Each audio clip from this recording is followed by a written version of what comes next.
and I'm gonna make a new file. And hopefully your document settings are already saved. I've got 960 wide by 540 high and frame rate of 30 frames a second. If you don't have those already set them, and then click on this make default. So keep all those. I'm gonna hit create.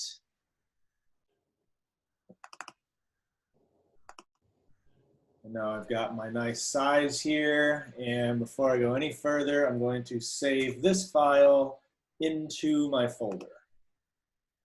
Hit save, go to my desktop where I created my buttons folder. And I'm going to make a buttons lowercase b.fla file to save inside of it. The first part of this is going to be just reviewing and kind of doing some of the same things we've already learned how to do, but just getting a little iteration, a little practice in. But we do want to, you know, before we create buttons and have them controlling what animation we see, we need to actually create a couple of animations. So let's start with drawing a symbol. I'm going to just make something silly and easy like a happy face. You can make whatever you want, a stick person, a pony, a kitty, a spaceship, an alien, whatever you want. Just draw some kind of thing that we can animate and make a symbol out of it. So I, with my happy face, am going to start with the oval tool over here. And I'm going to look at the properties panel, and I'm going to make sure there is no stroke color because I don't want an outline around my happy face. Actually, maybe I will have an outline. I will have a black outline and a yellowish orange fill. Make my stroke size like maybe, I don't know, 5 pixels. Let's see how that looks.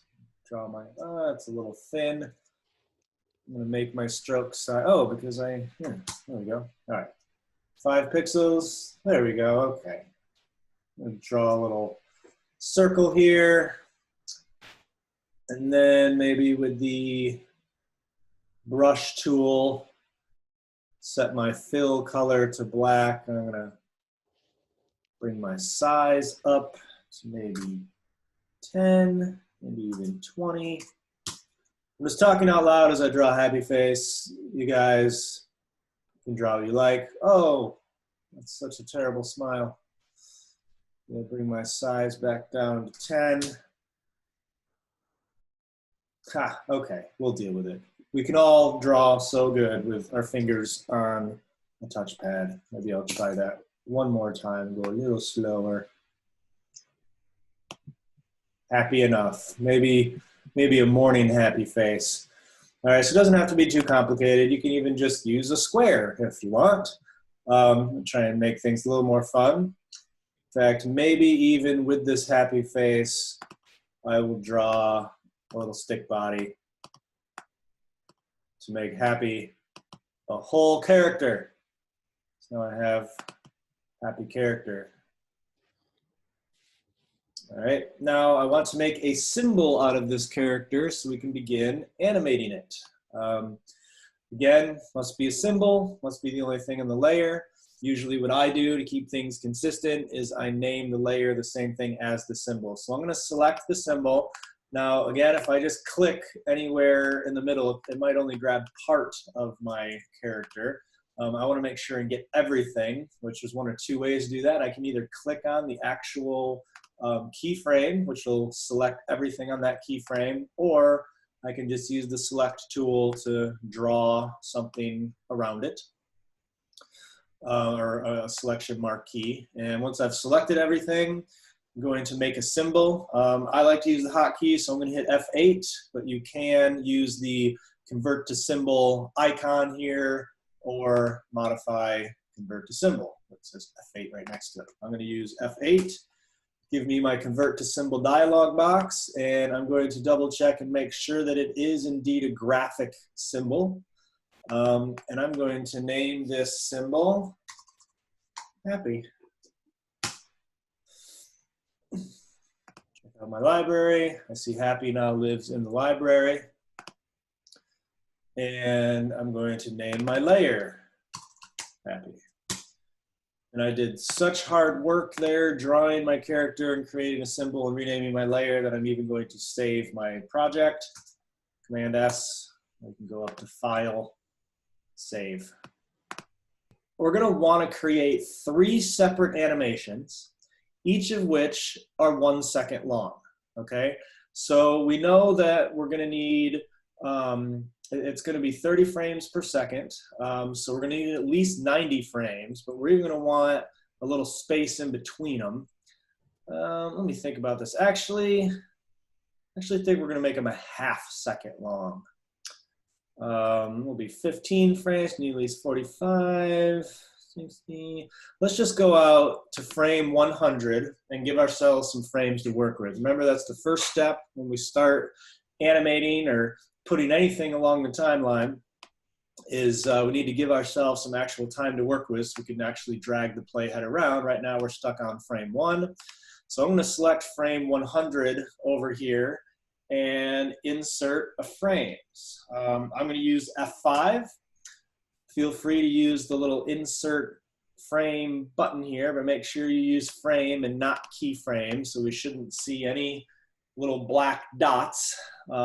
We should see the actual just gray frames open up. And now once we've done that, now we should be able to drag our blue playhead in between frames 1 and frame 100.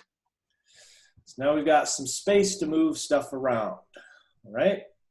Now, what I'd like to do is let's make a new keyframe. We're going to leave frame 1 as is. And now we're going to make a new keyframe, I think, 15. Yeah, we're going to make a new keyframe at frame 10. Okay, so select frame 10, and now give yourself a keyframe. I'm going to use F6 keyframe. Feel free to use the graphic button or the right-click menu, insert keyframe. We should end up with the little black dot here. And what we're going to do is we're going to set up 3 half-second animations that all start in the same position.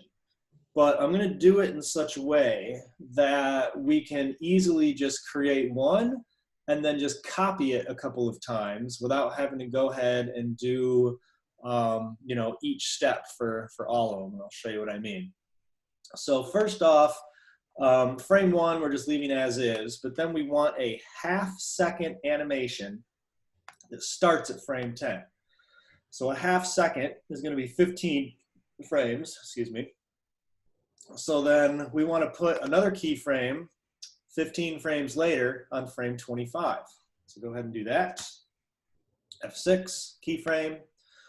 So we end up with 3 keyframes. One, the original one on frame 1, one on frame 10, and one on frame 25. And this frame 10 and 25 keyframes, this is where we want to add our tween. So let's select anywhere in between the keyframes we made on frames 10 and 25, and right-click and choose Create Classic Tween. That will make our little purple arrow that connects them. And remember that you don't have to make the adjustments on the keyframes for the animation before you add the tween. You can do it after you add the tween. You can do it either way, really.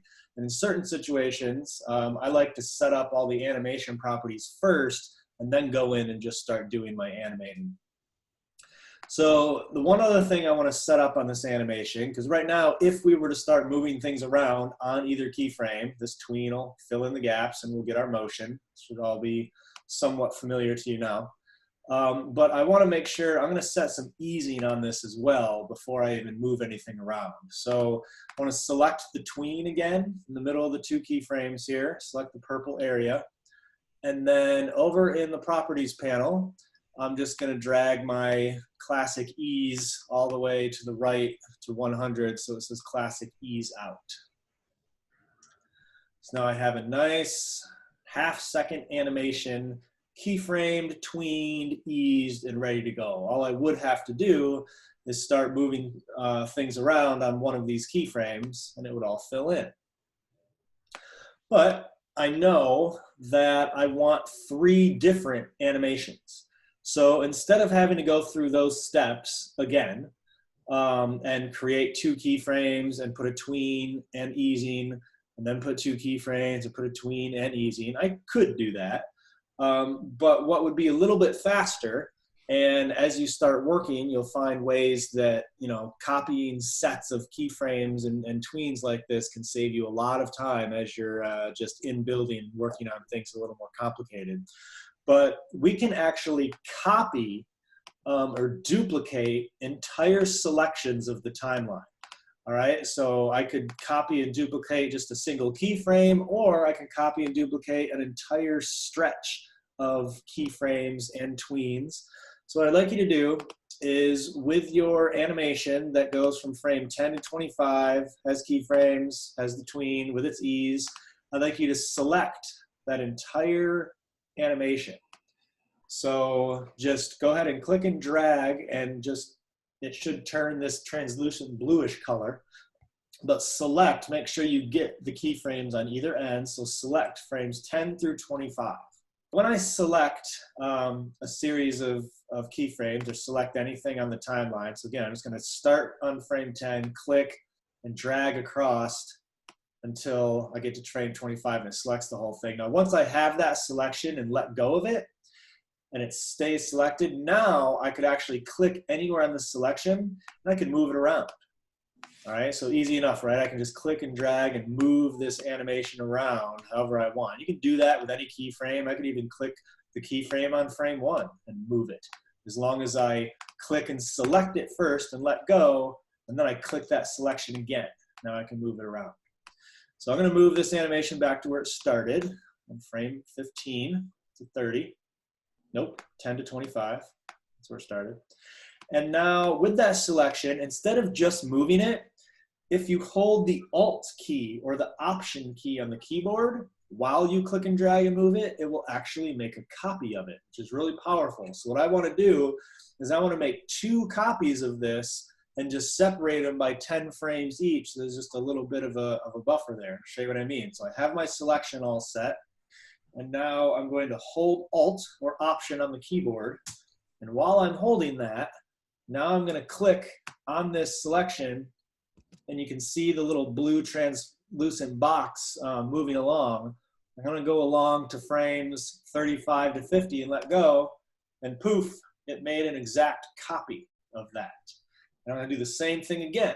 While this one is selected, now I'm going to hold Alt again, click and drag my selection out again. This time I'll go from 60 to 75, and a copy. So what I end up with is, very quickly, without having to do each of these 4 individual keyframes and set up the tweens and set up the eases again, I could just set up my first animation at a ½ second long, and then knowing that I want 2 more, especially knowing that I'm going to want them to all start from the exact same position. So this first keyframe is always the same. It's much faster just to grab the animation, hold Alt, and just drag a copy of it onto the next area. So go ahead and take a moment and do that. Play around for a minute with selecting on your timeline. Once you make a selection, you can click and drag to move it. Or once you make a selection, you could hold Alt while you click and drag to make a duplicate or a copy of whatever your selection was. If you screw up or anything, just use undo. I constantly use undo. Just Command Z or Edit Undo. The key to this is to make sure that you kind of, what I'll run into sometimes is I'll maybe like hold Alt and like think I'm making my selection or think I'm moving something, but I'm really just like selecting even more. The key is to make your selection first and let go of the mouse or the touchpad or whatever, and your selection should stay there and you should see it highlighted. And just make sure you make your selection first and let go, and then you click again on your selection, and then you're able to move it or duplicate it around.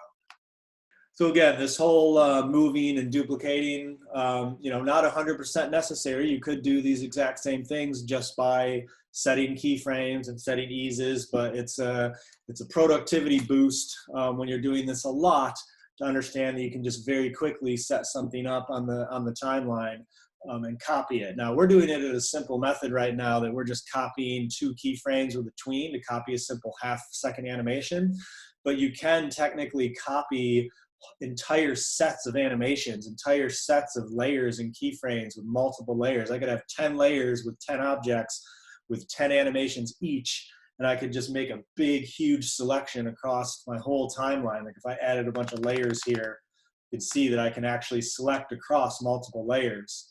And I could actually move around all kinds of stuff. In fact, if you move around things that don't have keyframes, it'll automatically like throw in all these little blank keyframes. Kind of annoying. Undo that. But there's a lot of power there to that little piece I'm showing you. Once you start building yourself more complicated timelines with a lot of objects and a lot of layers, you can make those selections across multiple layers and multiple objects to move things around or duplicate things to mess with timing. All right, so we've got our animations set up. Let's go ahead and make our animations now. The first keyframe of each of these should stay the same. It's the second keyframe that we want to actually animate and change. All right, so I'm going to start with the first animation that goes from frame 10 to frame 25. And I'm going to go to the end of it. So take this little blue playhead, go to the end of the animation, the end of the keyframe, and then I'm going to select my object on the stage. And for this one, I just want to move my little character. So I'm just going to drag it to the other side of the screen. And once I did that, now I can scrub back and forth and see that the tween picked up the in-betweens for us, and we have this sweet animation now, the character sliding across. All right, easy enough. So one of them I just moved. The second one, the one that's middle, it's going from 35 to 50. Your frame numbers don't have to match mine exactly. When I do things, I like to keep them pretty consistent in terms of being exact half seconds or exact seconds, and a lot of times I'll use 10 frames just as a buffer to put in between things. You'll see as we go on how the amount of time between these isn't going to matter. Right now is 1/3 of a second between them, so if we were to actually play this through and play an animation, wait 1/3 of a second, play the next one, wait 1/3 of a second, play the next one, but we're going to set it up to where we're going to actually have code and buttons tell us which animation to play. The second animation I just want to rotate. So again, the first keyframe stays as it is. The second keyframe, I'm going to select the object on the stage, and I'm going to rotate this. Now, reminder, there's 2 different ways to rotate. We could just use the free transform tool and click and drag outside of one of the corners and just rotate 180 degrees, which is probably what I'm going to do. Or if I didn't do that, I could select inside of the tween and go over and choose clockwise or counterclockwise and a certain number for it to rotate in a complete circle during that tween period, exactly what we did with our sun object and our sunrise thing. Doesn't matter which one you do. I'm going to undo, and I'm just going to make mine flip upside down with the free transform tool.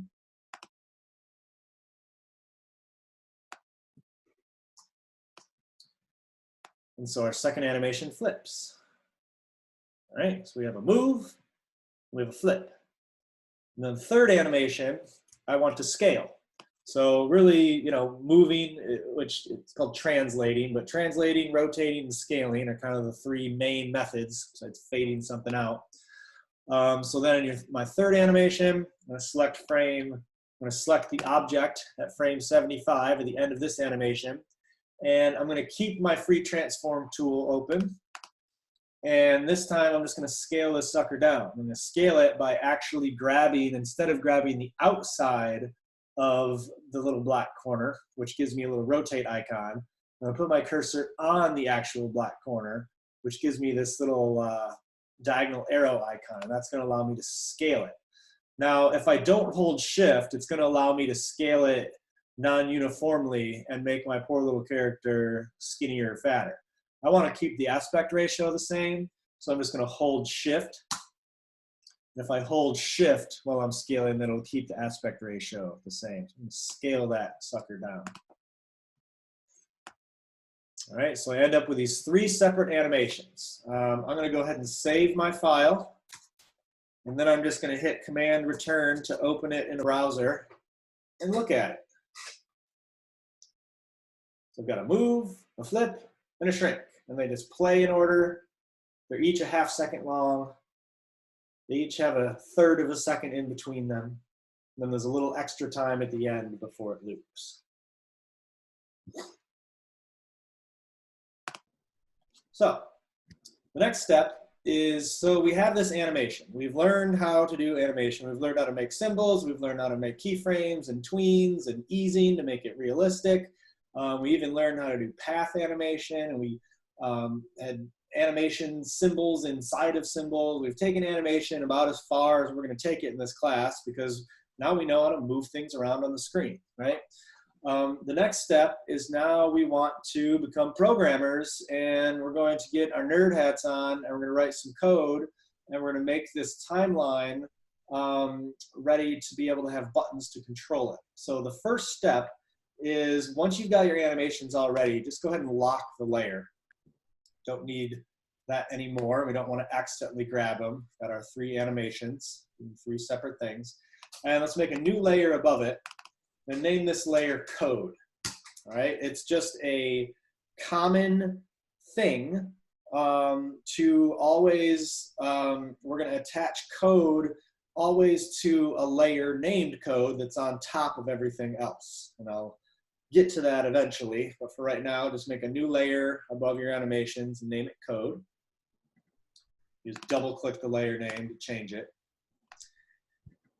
And now we're going to create some frame labels, and this is going to allow us, without having to know what exact number we're on, it's going to allow us to have a spot on the timeline that we can actually tell, have the buttons connect to, and have the button to know where to go. All right, so what I want to do is I want to put a keyframe at the very beginning of our first animation. So for me, that's frame 10. I'm going to select F6, make a keyframe on the code layer directly above the first animation, and select that keyframe. And over here in the properties panel, when you have that keyframe selected, you'll see this little label drop down. It says label and name. This is type here. All right, this is where we can put our frame labels. And when we make frame labels, because we're going to end up talking to them in code, we want to keep them all lowercase. It's just, and we don't want any spaces or anything, but keeping things lowercase is just a thing that programmers do because it gives them less chance to screw things up without having to remember something, if something was capitalized or not. So I want to label this, and I'm just going to type the word move. Hit return. And what happens, if you look at your timeline, and you add a frame label, is it adds this little red flag icon, and it puts the word move. And that gives me now a visual cue and something that I'll be able to target inside of the button code to tell it, you know, it's basically labeling this animation, saying this is the move animation, right? So now I want to put a label, a frame label, on each of the other 2 animations. So almost everything that we do in the timeline here revolves around keyframes. So far we've learned to put graphics on keyframes, and we use the keyframes to change the state of the graphic, and we use a tween to combine the 2 keyframes. Well, we also add frame labels to a keyframe. So I'm going to add a keyframe here, again, F6. Where you can use the keyframe button right here, insert keyframe. I'm going to add one at the beginning of the second animation, and I'm going to name this one flip. And then the third one, we'll do the same thing, add a keyframe at the beginning of the animation on the code layer, and I'm going to name this one shrink. Save my file. Very good thing to do is constantly save every few minutes. So it ends up looking like this, where we've got keyframe frame labels at the beginning of each animation. Now this doesn't change anything about the animation yet. If I were to publish this and look at it in the browser, it still just plays through the timeline and loops through it like normal. Okay, but now we have these things again. They kind of serve two purposes. On one hand, we will end up connecting the buttons to these, and we'll create a button for each of these animations. And when we click each of the three buttons, we'll tell them to go play each of the animations based on its name here. So it's a way to kind of target things in the timeline to tell buttons where to go without saying like go to frame 10 or go to frame 35. And I'll show you why that's important later when we set it up, why it's important to use frame labels instead of just frame numbers. You can move things around and the code will stay, but I'll show you how that works.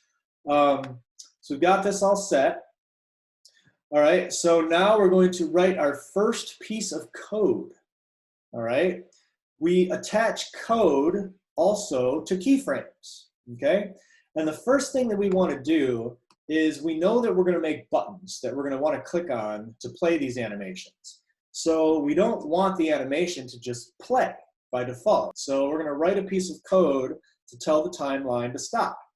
So you put code on keyframes, just like we put graphics on keyframes, just like we put frame labels on keyframes. We put code on keyframes, and we already have the keyframe created that we want to put the code on, and that's frame 1 of this code layer. So what I want you to do is select frame 1 of the code layer, and then we're going to open a new panel. We're going to open the Actions panel. So when you have frame 1 selected, you can go to Window, Actions, and notice there's a little F9 next to it. So F9 will open and close your action panel as well. You can use the hotkey if you want, or you can just go to Window, Actions, and that will open up this Actions panel. Now, the background of mine is black. The background of yours is probably white.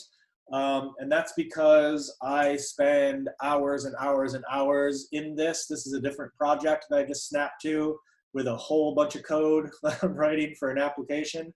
And programmers know that staring for hours at a screen, it is much, much easier on your eyes to have the background set to black and have lighter text than to have all of these pixels lit up and to have black text. So that's just a programmer thing. I can show you real quickly how to change that, but you certainly don't need to for this class at all. I just wanted to point that out because I believe it's white by default.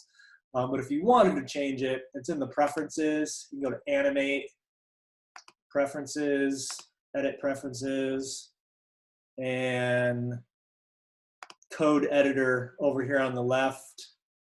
No, that's not even it. Oh yeah, it is. Under Code Editor, and then you can click Modify Text Coloring, and then it gives you this option to kind of change the foreground and the background and all these different identifiers and stuff. But you just leave it default. I just wanted to point that out, why mine's a little different. So you have the Actions panel open. It kind of covers everything up. You can double click on the actual tab, the actual word actions to make it open and close. Yours might be by default more like this size floating around or something, which is perfectly fine. For me, because I work in it so much, I kind of dock it here and give it a lot of space to work with. And I personally leave it here and I double click on the actions word on the tab to make it come and go. So I can really quickly go in between seeing my stage and seeing the code that I'm writing. But all of those are just little pro tips. As long as you can just go to Window, Actions, open up the Actions panel, we're good to go. So with the Actions panel open, make sure you have frame 1 selected on your code layer.